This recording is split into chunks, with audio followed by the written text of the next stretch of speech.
Hey everyone! So, I wasn't really planning this, but then Blizzard decided to release something publicly, a short story, as part of their lead up and build up towards Shadowlands. So, we still don't know when the expansion's coming out. However, they are releasing things as a lead in, as a build up. For example, there is a book that is coming out in July that is supposed to be the book that leads into Shadowlands.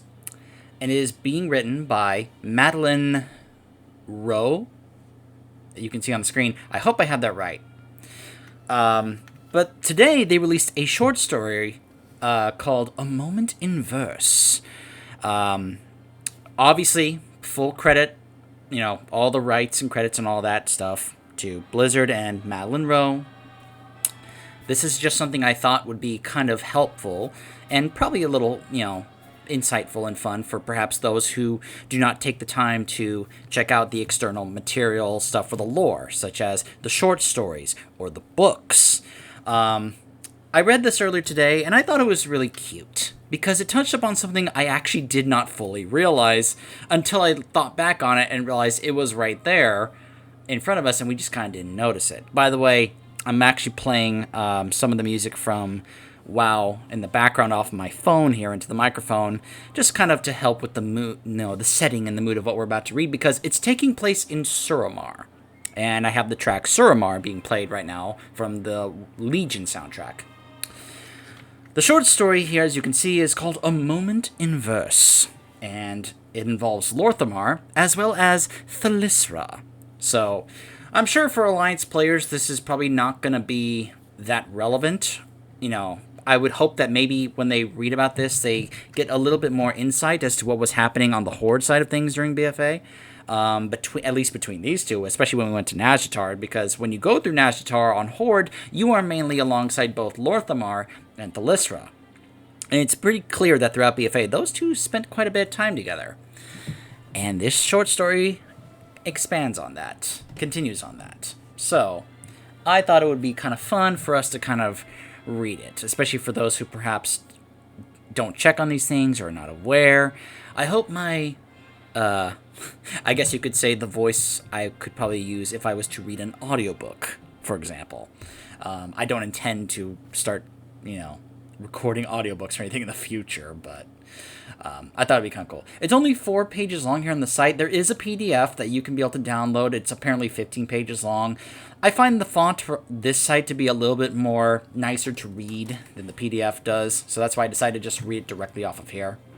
The World of Warcraft site. So you can, if you're curious how you can find this, go to the Battle.net launcher, go to News, and you will see it there to click on. And it'll take you to this link to read it. So, without further ado, as the music of Suramar plays in the background, A Moment in Verse by Madeline Roux. It was bitterly cold upon the water, the surface of it smooth as glass, rippling only along the edges of the boat. Lorthamar Thoron had insisted on coming by the sea, by the old way. He wanted to absorb it all. Not teleported instantly to the gates of Suramar City, but seeing it as it was meant to be seen. And there it was, shimmering domes unfolding slowly above a still blue lake, the tall crystalline towers looming like mountains sculpted by ancient gods. Gods, he mused, with a delicate touch and graceful sensibility. For though Suramar City had stood for 10,000 years and more, it looked fragile enough to shatter at a mere tremor. They passed the imposing central hub of Astravar Harbor, floating towards the moonlit landing where lush purple ferns unfurled like welcome banners and pale violet flowers bobbed beneath a canopy of blossoming sapphire branches. The boat cut across the looming shadow of the Nighthold, on towards the empty docks below the landing. First Arcanist Thalyssra had invited him to come. The invitation so long standing, he had simply run out of excuses to forestall the visit. Just as a little reminder, this takes place after the ending of BFA. This is taking place afterwards. So the cutscene where you see the council for the Horde being formed is that's relevant here. It was not lack of want that kept him away, but the endless demands made upon his time. As leader of the Sin'Dorei and member of the newly formed Horde Council, his time was split between the concerns of Silvermoon City and pressing requests from Orgrimmar. Lor'themar felt split in two, and neither half his own. This visit, this indulgence, did not belong to either half, but rather floated somewhere in the middle, in the corner of his heart, where his own interests lay withered and all but forgotten. Though he occasionally took the liberty of a quiet afternoon to read, those moments brought precious little rest. He often found himself abandoning his book in favor of his journal, poems and snatches of verse springing to mind, many of them returning to the same topic again and again. His potently beautiful dusk lily. It felt suddenly ridiculous to be gliding along in that little boat, a single night-born oarsman rowing them towards the foot of the great city. He did not belong there. This time did not belong to him. It belonged to his people, and to the Horde. Lor'themar glanced over his shoulder, back the way they had come. A fog had closed in as if to trap him, as if to say, "Too late, your path is chosen." The oarsman shot him a questioning glance, but Lor'themar said nothing, gazing over the elf's white hair at the quaint silver lanterns glowing on the docks. He was not going into battle, and yet his chest ached with a familiar tension. He knew well that anticipation and fear were kin, sometimes impossible to tell apart. Like that tricky duo, he carried only two things on his person: his sword on his belt, hanging at his left side, and a small, worn, leather-bound journal in his right hand. That heady mixture of anticipation and fear had made his hands grow slick, and now the pages beneath the leather had gone clammy with his nervousness. He shivered, pulling the thick crimson cloak, embroidered with gold suns, closer about his shoulders, watching his breath puff across the closing distance between bow and landing. Then the boat slowed, gliding up past a pair of elegant cranes that watched them go by without a ruffled feather, impervious to the cold and to the intrusion. "Steady yourself," the oarsman warned, and then the boat nosed against the dock. The Nightborn reached for the nearest post, holding them in place while Lor'themar disembarked. "Thank you for safe passage," Lor'themar told him. I'm going to be attempting to obviously continue to do my Lor'themar voice of Gideon Emery, who is amazing. And I'm going to try and do Thalysra's voice, so that's a little harder to do for me. Lor'themar told him, and the oarsman inclined his head once, smiling, and then pushed away, slicing back into the perfect lily-dusted waters. "At last you have arrived." Lor'themar whirled, caught off guard. Finding First Arcanist Thalysra had not sent a page to escort him, but rather had come herself. She stood observing him from the stairs, leading up to the moonlit landing. Her voice carried easily across the water as she stood as still and perfect and lavender as the birds bathing calmly behind him. He bowed slightly at the waist, and then strode the short distance from the end of the dock to the dizzying set of steps leading up to the gilded market. Its bustle slowed with night coming on. The tightness in his chest had not eased, and it only increased as he closed the gap between them. Thalysra's smile widened at his approach, a slender purple hand appearing from inside her rune-etched cape. No longer wearing her more warlike robes of state, she had dressed for the chill in the air in sumptuous, touchable velvet, no doubt imbued with a warmth spell, a simple crystal diadem atop her crown of silvery white braids. When Lorthamar accepted her hand, it was cool and dry, the light shifting of her cloak sending a hint of her lilac perfume to torment him. "I hardly believe my eyes," she said with a light laugh as Lorthamar tucked her hand under his smoothly and took her arm. They turned towards the city together and began the ascent. "You might have given me longer to prepare, Regent Lord. I had to call back 6 disgruntled poets from their expeditions. They harangued me for hours, fortunately not in verse." "My apologies," he replied in his deep baritone. "As you might imagine, it was not easy to escape my responsibilities in Silvermoon, particularly on business of such a personal nature." The Lystra waved him off. There were those damned lilacs again. It was going to make him dizzy. "Do not apologize, please. A bit of strife is good for them. They need something to write poems about, after all. And how is Quel'Thalas? If I close my eyes, I can still picture the winding paths through the red and gold wood, the leaves swirling against my feet on a wood smoke wind." "Such poetry already, my lady. I have come ill-prepared for our contest," Lorthamar chuckled. Yet he appreciated every word. Even the thought of Silvermoon City and its golden spires gave him a pang.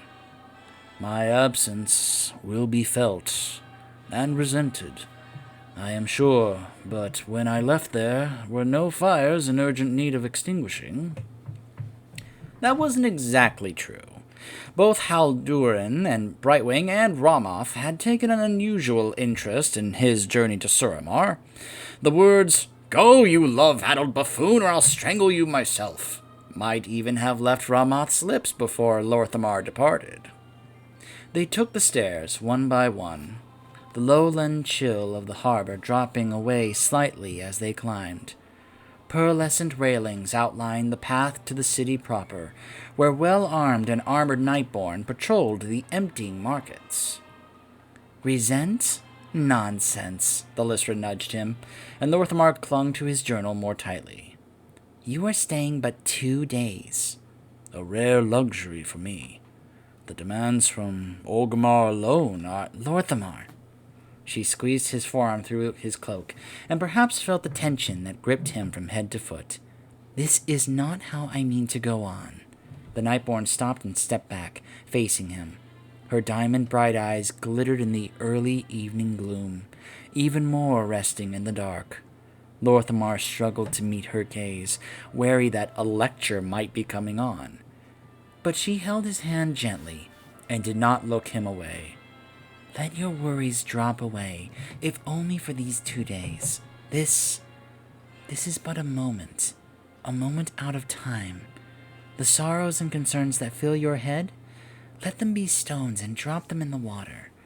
You may scoop them up as you glide away, but for these precious days, they reside buried in the sand. Yes?" He grinned.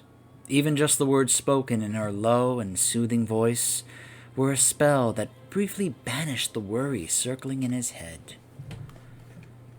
The cursed pain in his chest did not abate, but he knew it would not until she was gone from his sight again. "Very well," Lorthamar told her. "This is our moment out of time." "I will hold you to that," Pelissa cautioned, tilting her head down. Then I shall make it a promise, my lady, one I will not break." "Excellent." Her arm nested in his again, and they continued their journey through the market. For I would have you fit of mind and spirit for our competition. I will thrash you, of course, but only on fair grounds." Lorthamar smirked. "My lady is confident in her tall tower, I see. How much more dramatic, then, the fall will be." You are already rhyming, she teased, dissolving into laughter. And so poorly, too.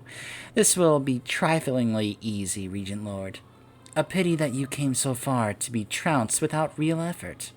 Then you recalled those poets from their travels for nothing, Lorthamar said, shrugging. Oh, not for nothing, she assured him, as they passed by twisting braziers lit with purple fire that illuminated them both. Not for nothing, Lorthamar. For this moment. For us. A modest but keen audience awaited them in the midnight court. The Lysra had not exaggerated. A half-dozen wizened faces stared in ready silence, their lips pursed preemptively with judgment. Those were the poets, Lorthamar concluded, and among them sat a few friendlier faces, all of them Shaldorai. Some of those faces were flushed from the arc wine poured liberally by circulating servants. What had begun as a private wager between the two of them and Nazjatar had apparently become a full-fledged spectacle. I'm going to have to go back and rewatch the bits I did on Nazjatar and see if I can recatch the part where they set this wager, where they actually said it publicly in the game. Otherwise, this was something that happened off camera. I looked away from my place again. Lorthamar took it as a compliment. The Lysra must have been confident in his skills, or else this would make for poor sport in public. Then we are to begin, he muttered, and so unceremoniously. Ah, but you will be wined and dined when the evening's entertainment has concluded. It is not often that we entertain leaders from abroad, the Lysra explained, escorting Lorthamar to the gathering. So I hope you can understand their eagerness. Such events are galvanizing, you see. They lend legitimacy to our newly liberated city. I have no doubts that tonight's festivities will be put down in song and verse, and will not soon be forgotten. Then I shall endeavor not to disappoint, Lorthamar said. He meant it as a jest, but inside he was quivering. The friendly poetry competition between he and the first Arcanist felt like a private thing, an inside joke, proof that their bond was growing. He had not expected it to suddenly involve an audience, and one that looked middling receptive at best. No, let it not be too terribly serious for us, dear Lorthamar, she urged, snatching 2 goblets of arc wine as a servant wandered by. With a wide smile, she offered him the second cup. He sipped cautiously, aware of the wine's potency. The first taste of it was as electric as the light shining in the first Arcanist's eyes. Gosh, can you tell that Lorthamar is head over heels for the Lysra? A moment ago you were sheer bravado, my lady, Lorthamar reminded her. The gathered audience took their seats, leaning over to whisper giddily between them, while he and the Lysra still stood before them. Having second thoughts? Never. She clinked her glass lightly against his. But I find it so much better to lose gracefully.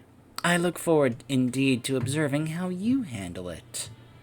Lorthamar quelled his cutting remark by taking another drink from his cup. A servant appeared from the shadows around the court, bringing with him a wooden podium. The chairs had been arranged under a domed pavilion with a dark plume-colored roof. A soaring dark plum, or plum, tomato, roof. A soaring and slender statue rising behind their audience. The soft water whispers of Suramar Bay washing against the court was joined by a harp and singer drifting down the one of countless towers above. From his vantage, he could glance back towards the market and see rows and rows of domes like the one they stood beneath, each shining and magenta, like perfect droplets of wine spilled on a marble slab. After the podium was arranged, the Lysra joined him there and turned to face their audiences, or rather, their judges. Lorthamar shifted in place, more accustomed to giving rousing speeches before a battle than holding up his personal poetry to strangers for scrutiny. Fair poets and citizens of Suramar, I bid you all welcome and good evening, the lister called out, raising her goblet. Others went in response. We have an honored guest with us this evening, a ranger, a leader, a Sindorai of enduring bravery and commitment to his people. But in this warrior's chest beats a poet's heart, and he is here among us this evening to share the tastes and passions of far-off Quel'Thalas. I trust you will receive him graciously and listen well while he regales us. As he is our guest, he has the honor of speaking first. His good eye twitched, but he plastered on a smile and bowed as the assembled Shaldorai clapped politely, many upon their wrists. Golf clap, golf clap. They appeared keenly interested in him, studying closely this Sindorai stranger their leader had invited to Suramar with such fanfare. And what a pleasure it is to be in this city of ancient wonder and tradition, graced with the presence of venerable artists and thinkers, Lorthamar said, watching Thalysra melt into the shadows of the pavilion. Though she stood in the darkness, he could see only her. I only lament that I waited so long to accept the first Arcanist's kind invitation, he finished. Clearing his throat, Lorthamar extracted the little journal from the deep folds of his cloak. On the boat ride over, he had ample time to consider his choice. A sober political piece seemed right, given the audience. If you go through Suramar, you'll know that's probably very, very accurate. He doubted the venerable old poets of Suramar were interested in the more personal and sentimental pieces that he had been writing lately, especially when thoughts of a beautiful first Arcanist crept unbidden into his head. A poem in the tradition of Silvermoon, Lorthamar announced, to murmurings of interest. This is a sonnet that I have titled The Adder. Pressing his palm to the journal, to keep it flat and legible, Lorthamar spared one last glance at Thalysra, who encouraged him with a subtle nod. He adjusted his cloak, took a deep breath, and began. Consider the adder, its poison weak, no threat to the strong, fangs and bite mere show, its colors kingly raiment, yet it seeks prey in the shadows and dark places low, so when it strikes the victim deep in woe, a wounded soul or body near to death, the poison comes on wings of swift sorrow.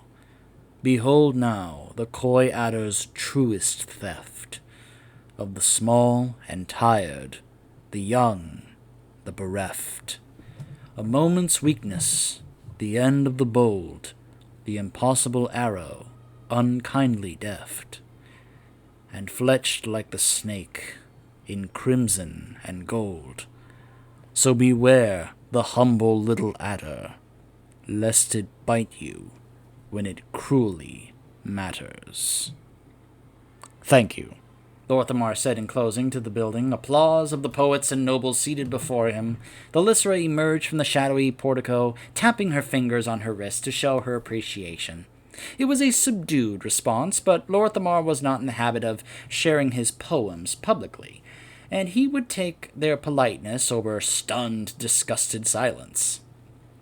Marvelously done, she told him as they passed, and she took his place at the podium. And I shall speak Gosh, Thalysra, why you gotta use such big words? Extemporaneously, as we have done here in the Midnight Court for thousands of years, as so many have done before me, and as so many will do after, moved to verse by the spirit of the moment. The moment. Lorthamar leaned against the nearest column, enjoying the purple brazier light wash over Thalysra, as her words drew delighted gasps from the audience. The moment. Their moment. Out of time. He was impressed that she chose to improvise, but then he knew that she was an extraordinary woman. Thalysra lifted her delicate, pointed chin towards the heavens and opened her arms wide, as if receiving the full embrace of the darkening evening and the coming starlight. He found himself leaning forward, just like the other poets and onlookers, drawn towards her, rapt. The whole night sees us, wretched, beautiful, beneath those untold, unblinking eyes. We dance, we drink, we give body to the watchful heavens, becoming hands and feet, becoming. Here I am, take my fingers to grasp the goblet, take my lips to breathe your first air, take my feet and learn to twirl and fall, tumble and I shall catch you, laugh and I shall laugh with you, until all of our shining eyes are stars, and we see each other, one cosmos, one heart. The silence after Thalysra finished felt galvanizing in its completeness, as if he and all the others there in the court saw with the same eyes and breathed with the same lungs, as her poem compelled them to do. They were moved to applause as one, too. Lorthamar was already standing, but the audience joined him, leaping to their feet. For his part, he was not concerned with the quality of the poetry, but with the depth of the feeling in the recitation. He might have known she would make such an entrancing performer. The first arcanist was luminous on a bad day and incandescent on a good one. But there, soaked in starlight and caught up in a poetic trance, she shamed the White Lady herself. I'm gonna have to relook up who the White Lady is to try and make sure I know who they're referring to. "Magnificent!" a poet sitting to his right cried out, snatching the word from Lorthamar's mind.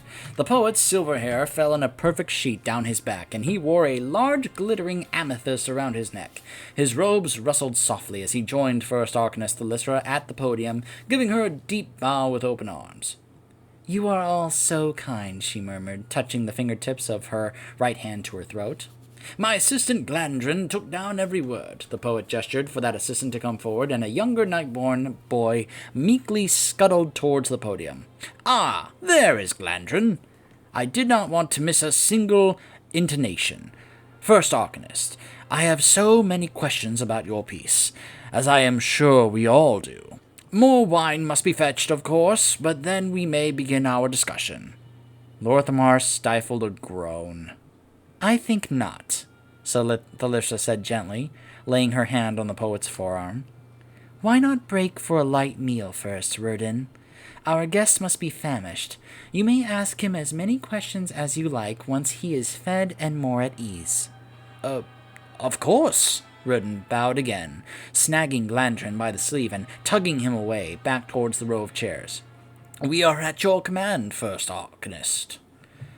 But Rudin shot a cold glance in Lorthamar's direction, as if he alone were responsible for this lapse in decorum. It did not bother him overmuch. He would much prefer to talk poetry with the First Arcanist in private. The opinions of dusty old poets didn't matter to him, but hers mattered greatly. "Then it is decided. We shall reconvene in, say, 2 hours?" Thalysra said more generally to those assembled. A few looked crestfallen at the thought of waiting for so long, but she breezed by their sour faces, swooping in to take Lorthamar by the arm and escort him away. Only the servant offering wine followed, trailing behind them at a discreet distance. "You read my mind," Lorthamar told her with a chuckle as they wandered away from the court, skirting around one of its rounded towers, following a path that led to a set of narrow stairs. "A timely intervention." "They mean well," she sighed, "and I do value their thoughts. They are some of our brightest artistic minds, but Rudin in particular is, well, he has a tendency to ramble. I can much better withstand his speeches after a fortifying supper. At the top of the winding stair, a small terrace awaited.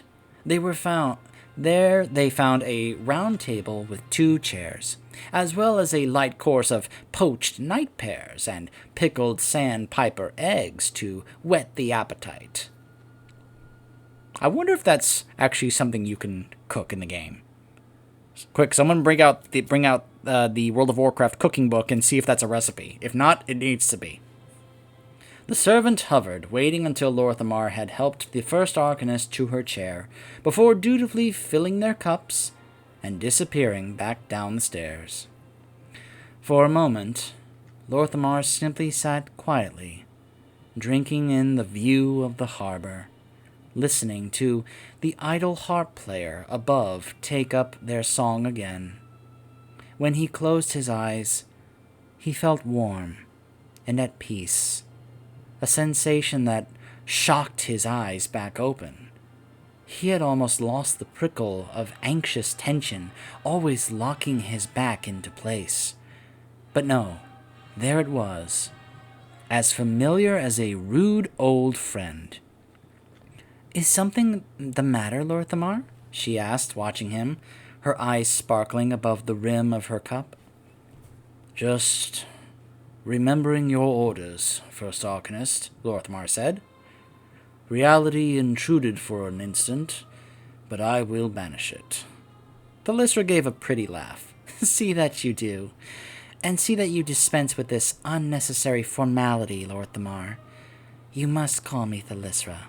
Now, before the poets have their fun interrogating you, I should like a turn." "I am at your mercy." Her eyes glowed brighter at that. "Your poem. Would I be correct in assuming that it is about the failures of Kael'thas Sunstrider?" "Indeed." Lorthamar nodded and tried a bit of soft wine-poached pear. He shifted in his chair. Was this not supposed to be an evening of joy? And now his mood was beginning to turn dark. "Your thoughts linger in the past, then?" "He is lately much on my mind," Lorthamar admitted, "and the treachery that our people faced when we were already at our weakest. Not just our people, but the personal treachery. I trusted him. Curse it all! I followed him and believed him. And I would have seen our people blighted by fell energy because that was what he asked of me." The Lysra made a soft sound of acknowledgement. "Such wounds are slow to heal." "A poisoned wound takes all the longer," Lorthamar continued, "and reopens eagerly in uncertain times. How could I not return to such memories? I cannot help but see the similarities. The Horde's armies are depleted, our treasuries emptied, our resources stretched thin. A blow to us now would... Well, I'm sure you can easily imagine the outcome." He pinched the bridge of his nose and shook his head. "And there I go, back to our grim reality." The Lysra's smile dimmed, but did not fade away entirely. Pulling back her velvet sleeve, she reached across the table for his hand. Lorthamar regarded her slender fingers for a moment before pressing his palm to hers, finding that the moment he did, those dark thoughts scattered, as if her mere touch were a lantern warding off the shadows. "I had hoped..." Trying to make sure I know who is saying this. Okay, the Lysra is. "I had hoped my poem would stir something in you, but I think you missed its meaning entirely. Alas, I shall have Verdun burn all his copies." "What? You mustn't.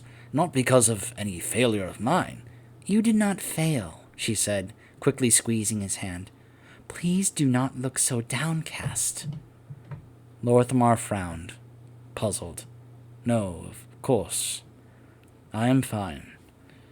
A little confused, perhaps, but fine. Fine. She spat the word out and shivered. Then she withdrew, and at once he missed her calming warmth. The Lysra leaned away in her chair, letting her head fall back and exposing the fine architecture of her neck, her pale tattoos glowing brighter as she closed her eyes and breathed deeply. You did not fail, Lorthamar.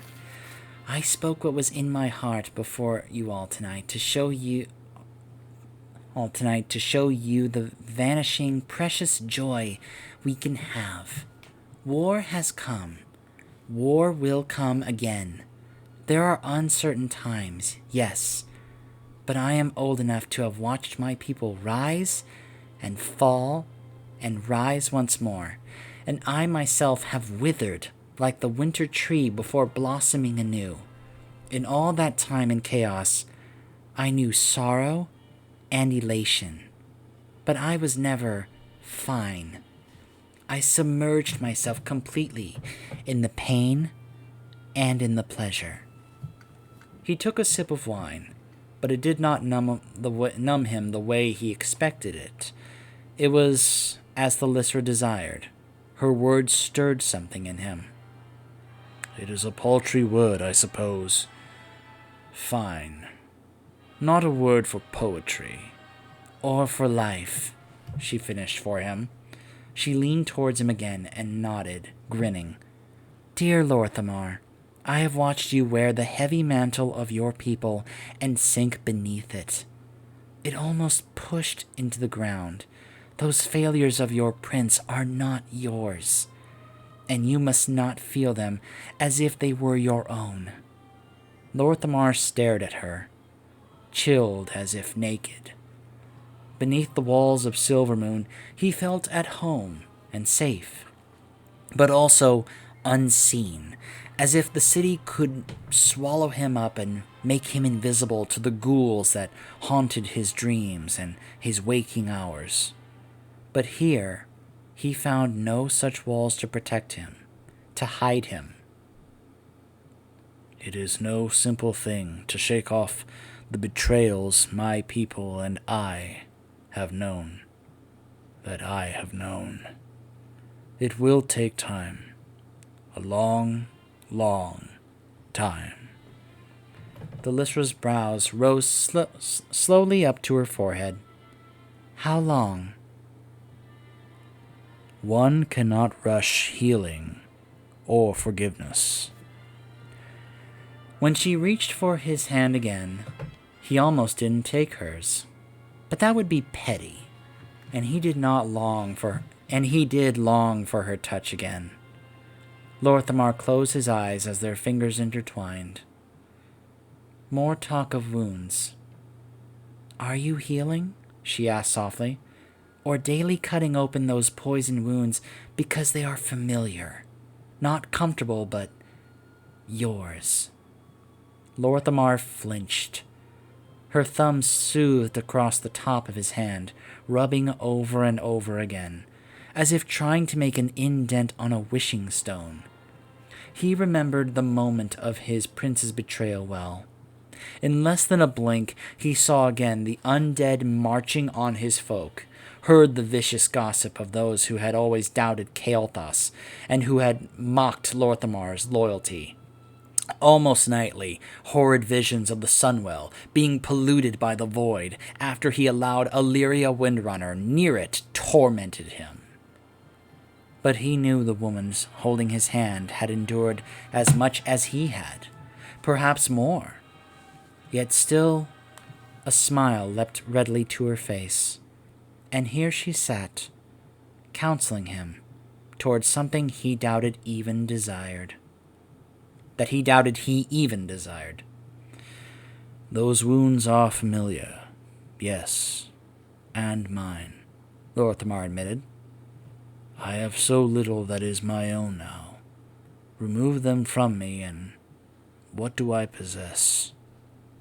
Nothing. Not nothing, Lorthamar, the Lysra murmured. Open your eyes. Tell me what you see." His eyes were already open, but perhaps not in the way that she wanted. So, Lorthamar looked again, harder, seeing the woman across from him, radiant and patient, and wondered if he would ever be fine again. "We have danced around it so long," he said with a dry laugh. "I did not know." "Yes, you did. Yes, you do." Lorthamar felt suddenly sheepish, and found it hard to meet her eye. Yet she stared back at him, boldly, and he forced himself to do the same. The effect was instant. He stood, still holding Thalysra's hand, ready to have more than his troubles, his sorrows, and his memories. Ready to do as she had, to submerge himself in pain, or, more pressingly, pleasure. The messenger chose that moment to arrive, tearing up the stairs and skidding to a stop not 4 feet from where Lorthamar stood. In Suramar's livery, a fresh-faced young Shaldarai lad, out of breath and perspiring, tumbled out onto the terrace. Their waiter returned too, a step or two behind the messenger, fumbling out apology after apology for the intrusion. "Message for you, Regent Lord. I am afraid it is urgent. You are needed at once in Orgrimmar." At last the messenger had the wisdom to sense the mood, his pale eyes flicking between Lorthamar and Thalysra, then descending on an audible gulp to where they held hands. "I will be going." "Yes, you will," Lorthamar sighed. "I will return at once." He paused, glancing at the first Arcanist before correcting himself. "I will return when I am able." Of course, Regent Lord. Forgive the intrusion. Regent Lord, my mistake, Regent." "By the grace of the Sunwell, be gone!" Thalysra laughed at his outburst, standing and closing the distance between them, while the waiter furiously yanked the boy away, no trace of the messenger remaining, save for a drop of sweat on the floor. "Now," Lorthamar shook his head, joining her with an exasperated chuckle. "Where were we?"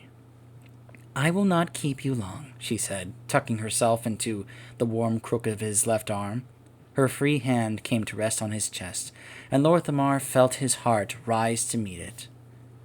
"Unless this was a clever ploy to escape the poets, and that messenger was your plan all along." "And be forced to leave your side prematurely?" He lowered his chin. "The mere suggestion wounds me, First Arcanist. But we are not talking of wounds any longer."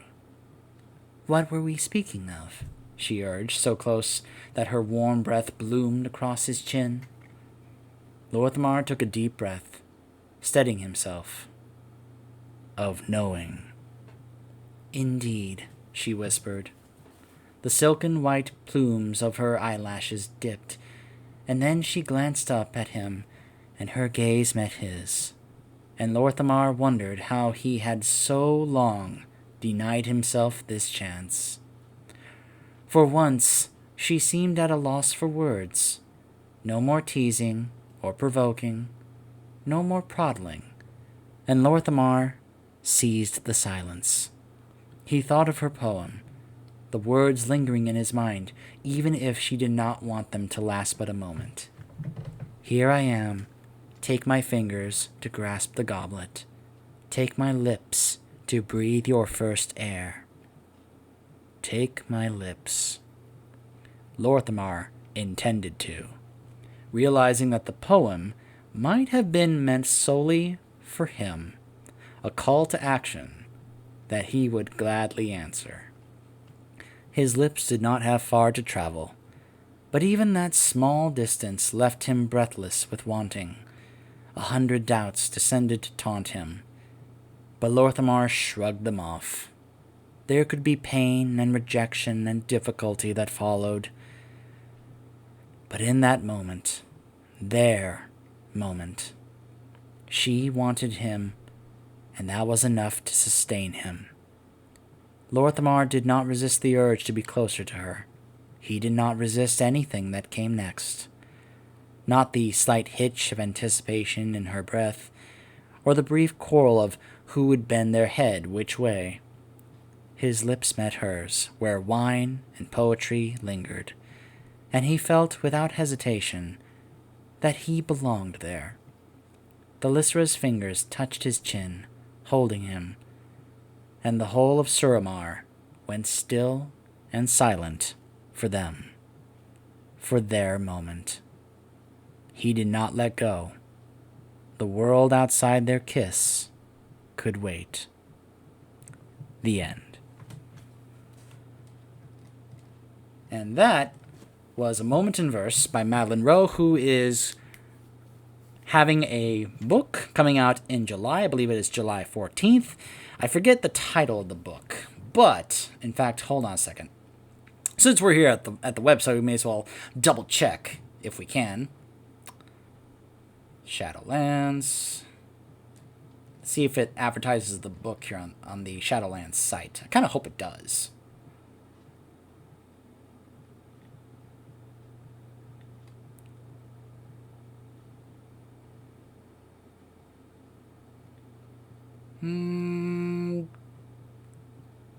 Hold on a second. Hold on. Maybe not. Well, that's a shame. So, in fact, hold on. Yeah. So, I forget what the book is called. So I apologize. In fact, hold on a second. Let me just pull it up here. Just a second. Shadowlands book. Shadows Rising. That's what it's called. And you can actually order it on Amazon or other sites or whatever. You can be able to order it, have it sent to you. I'm sure there'll be a digital version you can be able to get, and possibly an audiobook. I'll have to look into that, since I usually find myself enjoying the audiobooks more so these days. Or you can be able to get a hardcover or a Kindle. And yeah, there is an audiobook version available, it looks like, courtesy of Amazon. So the book is called Shadows Rising. It is by the same author of this short story, Madeline Roux. I hope I'm pronouncing that name correctly. I'm looking forward to finding out what's in this book. If you're curious, on the cover of the book, it looks like Anduin, Nathanos, and Talanji. Make of that what you will. Let's just say I'm eager to find out what's in this book, since this is supposed to be a bridge between BFA and Shadowlands. But I think this was a very nice, adorable little cute short story expanding on the clearly growing relationship between Lorthamar and the Lysra, which makes perfect sense, considering how much I've talked about the relationship between the Blood Elves and the Nightborn, since the Blood Elves were a huge reason why the Nightborn joined the Horde. The other reason was because Tyrande was terrible to the Nightborn. But anyways, what's also interesting about this short story is the fact that Lorthamar has been thinking about Kael'thas recently. And at BlizzCon, the latest BlizzCon from last year, sadly there is not going to be a BlizzCon this upcoming year, they canceled it. But the last BlizzCon, when they announced Shadowlands, they also announced that Kael'thas is going to be in the expansion. We're going to encounter Kael'thas when we go to Revendreth in Shadowlands. So I don't know about you, but the fact that they've actually brought this up in this short story, I kind of hope Lorthamar gets some time with Kael'thas in Shadowlands. Because I think it's very clear that Lorthamar has... Well, he's got to get a lot off his chest to Kael'thas. I'm sure he would love to have a face-to-face with Kael'thas and just either ask him questions and demand answers, or just simply have some time to just rant at him in his face. I don't know. I just hope there's going to be some time dedicated to Lorthamar and Kael'thas in Shadowlands. But how much they intend to use Kael'thas, well, we will have to wait and see. I hope you guys enjoyed my little reading of A Moment in Verse. I hope my audiobook reading voice was relatively enjoyable for you. Highly encourage you to, if you're interested, to check out the book, Shadows Rising. I also recommend checking out several other books. There are many books that expand on the lore of Warcraft. Many books. I highly recommend the Illidan book. I recommend the Arthas Rise of the Lich King book. I recommend the Chronicles book, though sadly they are changing the lore that's in that book to try and make it, But anyways, there's also some other books that I could also recommend, or, like I am currently going through the book Rise of the Horde. There was also Lord of the Clans, which is another book I highly recommend because it's about the origin story of Thrall and his time growing up, being brought up as a gladiator and slave to a horrible, horrible human who raised him, who was a terrible drunk, and how he goes from that to ending up being the war chief of the new horde when he is able to free them. But they really expanded that book. That's another book I highly recommend. I loved that book. So, let me guys know what you thought. If this is something you'd actually want me to continue doing. And I hope you enjoyed it. And I will see you guys next time.